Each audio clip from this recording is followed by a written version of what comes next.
question. Has one of the worst people in the UK, Carol Vorderman, gone mad? Now, I know that might sound extreme, but increasingly I've seen this woman who used to be a national treasure, who used to align herself with conservatives like Boris Johnson and David Cameron and Matt Hancock, go further and further down a spiral of insanity since she's been hijacked by the hard left. And I genuinely think it is time for Carol Vorderman's friends to stage an intervention after I saw this cringeworthy and quite frankly weird and unhinged video where she actually makes that awful woman Ava Santina seem somewhat normal. Kemi Badenoch, she's been speaking about Doctor Who. You need someone like me who's not afraid of Doctor Who. She's not a big fan of...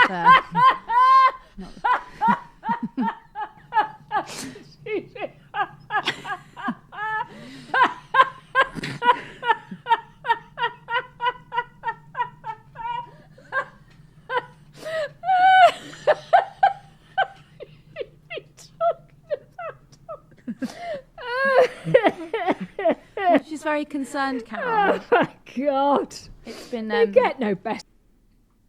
You okay, love? What's going on? Oh, I feel bad for her. She's I not really okay, is she? She's clearly tried to ingratiate herself with the left of politics, and she's done a good job for a fair amount. You know, she led a campaign to get you and Lawrence fired from GB News, and to some degree she was successful in that, and she's become bestie mates with lots of people on the hard left. But as you and I very well know, there is the goalpost keeps shifting on the hard left. There is no centre ground there. So in order to stay in the in crowd, you have to get more and more extreme. And I think that's what she's been doing over the last few years, bless her. She was attacking me just a couple of days ago. Every time she attacks me, she goes, I don't know who this Calvin Robinson person is, but ... launches into an ad hominem. Like, don't lie, Carol. Calvin's living rent-free in your Botox forehead. But that's a good point about the Botox forehead, and I'm not trying to resort to ad hominem, but maybe the reason she's so animated with her laughing is to let people know that she's actually laughing, because if she wasn't, we wouldn't have any idea. But the thing is, Calvin, that was fake laughing. She doesn't mean any of this. It's performative. And the thing is, it is incredibly odd because this woman launched the most horrendous and visceral attack on me based on complete lies. And Calvin, I knew her. I used to work with her at ITV. She was utterly charming and she knew that I was a good person. So I think it is incredibly sad and somewhat worrying when we see someone go so far down a political ideology that they are prepared to actually lose any sense of what's real. Obvious why this is happening, bless her. I mean, she was a national treasure. We all loved Carol Vorderman on Countdown. But post-Countdown, what is she known for? What has she done? What has she accomplished? She's become irrelevant. And when people are striving towards relevance, they'll latch onto anything. And it's very abstract. And it seems she's latched onto hard left politics because she gets a lot of affirmation in that area. And so she's doubling down. And it's actually tarnishing what little is left of her image and how, you know, people did really, really like her. And now she's just become this far left troll. And that's what she'll be remembered for, sort of a plastic troll. It's a great shame. And she has destroyed her legacy. Yeah. But I mean, at this point, what can she do? She can't get back into television. She's not a proper quality. So she's just commentating on everything that she dislikes and saying how much she hates people like you and I and anyone on the right of the centre. Like, if your whole selling point is on what you hate, then that's going to be very toxic for you and your brand. And that's what she's fallen into, bless her. And she's going to find it very hard, Calvin, because the reason that she disappeared from social media for so long is because how can she actually defend this Labour government from the left? Her hero, Keir Starmer, who has got rid of the fuel payment, for example, for pensioners. So already within 2 weeks, she's realised that putting all your stock in one political party and believing that they're going to save the world is nothing if not incredibly naive.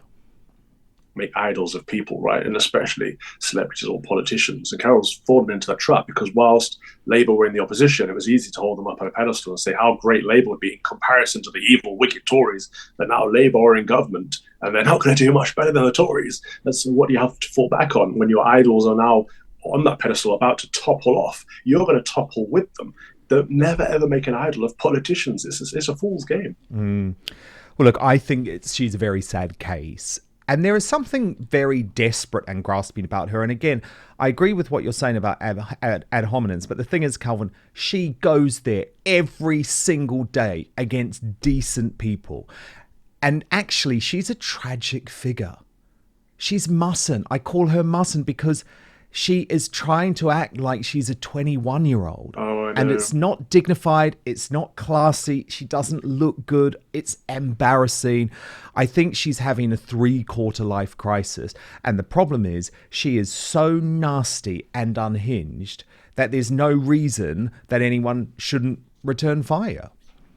I mean, she's clearly an old woman at this point, and that's not a disparaging remark. That's part of life. Hopefully we'll all get old one day if we live that long. But she should grow old gracefully. And she's got the Madonna complex going on of never wanting to age. And it does just look bad. It's embarrassing. It's awkward. Just acknowledge that you are a human being like the rest of us. You're going to get some grey hairs. You're going to get some wrinkles. Embrace it. And maybe you'll find a new career path that isn't for younger women that you can actually do well at. But guys and girls, it's the best time of year because football is back. We're talking Premier League in the UK, in the US, it's NFL Sundays and college football Saturdays. And with that comes the glorious grind of fantasy football lineups. You know all about this. You're in a manager comes alive. You're setting the perfect fantasy roster, screaming at your TV, making last-minute waiver moves that either make you a hero or the guy everyone ridicules in the group chat. That's usually me. But listen, while you're over here making sure your fantasy team is dialed in, don't let your personal grooming become the guy that gets left on the bench. Because let's be honest, nobody wants to fumble their grooming routine. And that's where Manscaped's Performance Package 5.0 Ultra comes in, acting as your all-in-one grooming playbook. From keeping things sharp down below with the Lawnmower 5.0 Ultra to taking care of those rogue nose and ear hairs, and we all hate those with the Weed Whacker 2.0, this is the lineup that'll keep you looking and feeling like a champ on and off the field. You want to be clean, you want to be confident, you want to be ready to dominate your fantasy league. Now, the Lawnmower 5.0 Ultra Groin and Body Hair Trimmer is the franchise player of your grooming roster with precise trimming capabilities. It's reliable, efficient, and gets the job done without fumbling. Whether it's for date night, a weekend tailgate, or just everyday grooming, this is the tool you want on your squad. No one wants a surprise nose or ear hair making a guest appearance on game day, so the Weed Whacker 2.0 handles those details like a pro, keeping you neat and ready to go. No missed tackles in your grooming game. The Performance Package 5.0 Ultra doesn't stop at grooming essentials. It also comes with 2 free gifts. The Boxers 2.0 Midnight Bravo and the Shed 2.0 Toiletry Bag. Premium gear to ensure you're always ready for action, whether at home or on the road. So join the 10 million men worldwide who trust Manscaped and get ready for kickoff by heading right now to www.manscaped.com. Use the code Outspoken for 20% off and free shipping. Trust me, you'll be drafting the real MVP of grooming this season. Genuinely, it's such a gentle product. No more cuts, reduce the risk of ingrown hairs and grooming accidents. And once you try these, you'll never look back. Your grooming game will be changed forever. So 20% off, free shipping using the code Outspoken at manscaped.com. Stay on top of your grooming game and be ready for anything the season throws your way.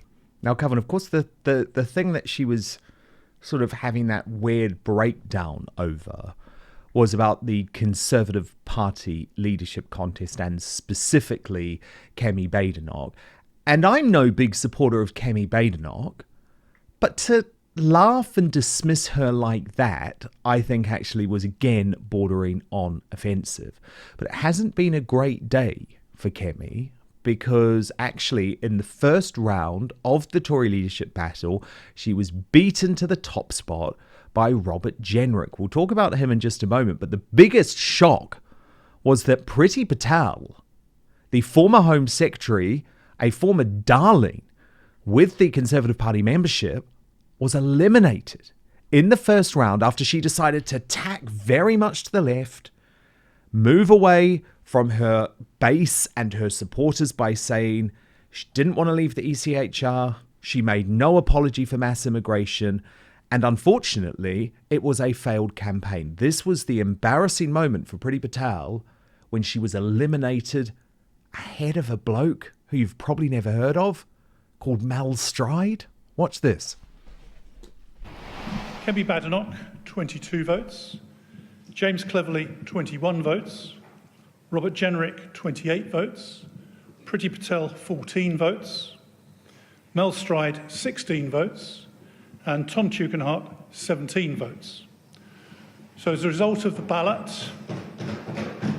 Priti Patel is eliminated from the contest, and there'll be a further ballot next Tuesday to reduce the list from 5 to 4 candidates who will then be going to the Conservative Party conference. Thank you very much for your attendance, and we look forward to the ballot next week.